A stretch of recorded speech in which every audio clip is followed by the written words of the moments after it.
This past January, Ken Suarez of Fox News tells the story of the Heard family. 3 years ago, Heather Heard and her fiancé were traveling on US 27 on their way to Disney World. Heather's parents had planned on meeting the couple to plan their wedding. Instead, Heather's parents ended up planning a funeral. Heather was killed when a semi-truck plowed into her car. The cause of the crash? The semi-driver was texting. Tragedies such as this are far too common.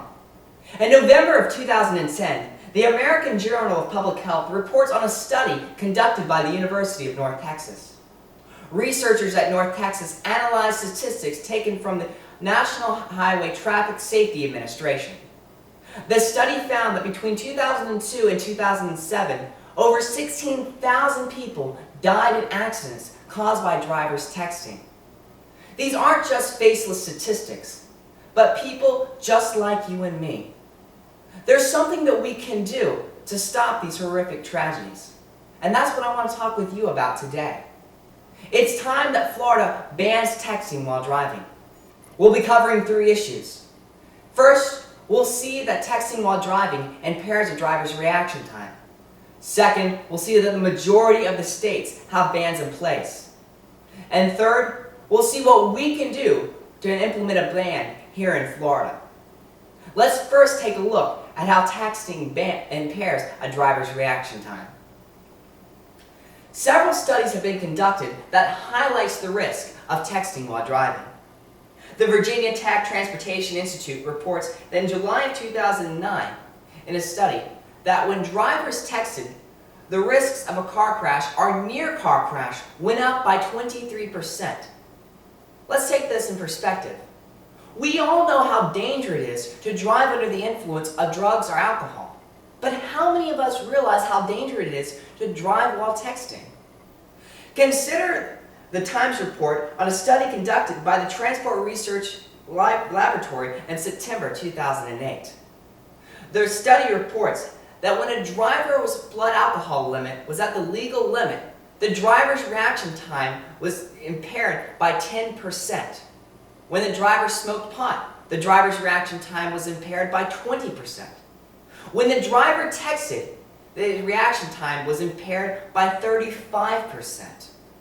It is more dangerous to text while driving than it is to drive under the influence of drugs or alcohol. The implications of these statistics are clear. Texting and driving don't mix. And this leads us to our second point. Let's see what states are doing about the problem of texting and driving. With statistics such as these, it is no surprise that the majority of the states have banned texting while driving. 30 states currently have bans on texting and driving. Other states are considering legislation that will ban texting.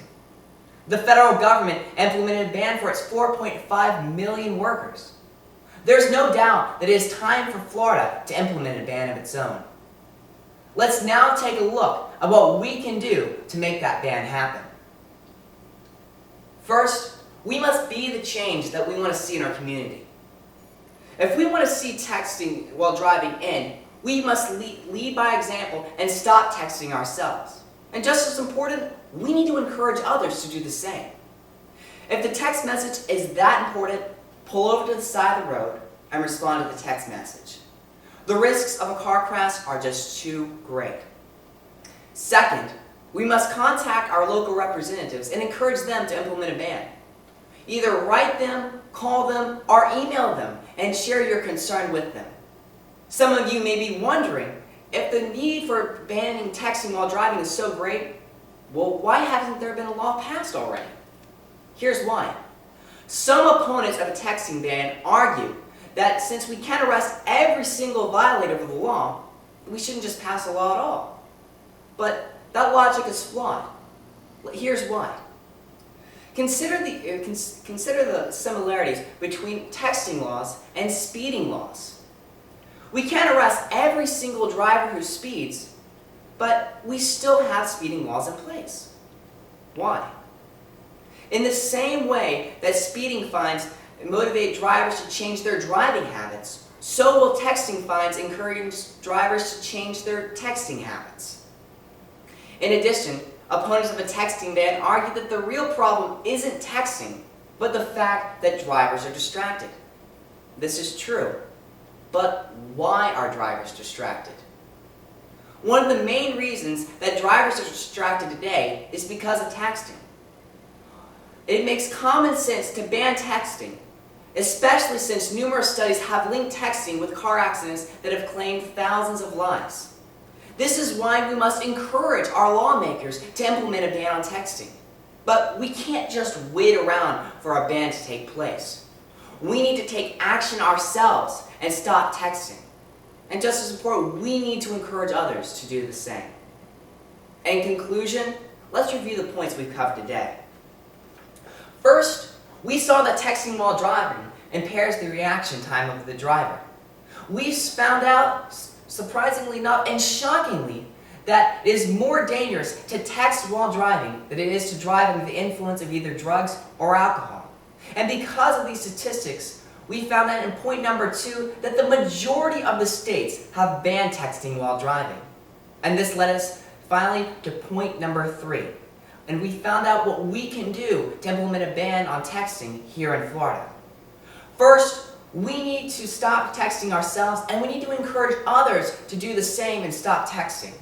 And secondly, we must encourage our lawmakers to pass the law banning texting. When Ken Suarez interviewed the Heard family, Heather's mom, Ken, had strong words for whoever would listen. Kim said that her family went through great pain and that no other family should have to go through that pain. She said, it's just that simple. Put your phone away. Indeed, there's nothing that warrants the risk. Please, don't text and drive.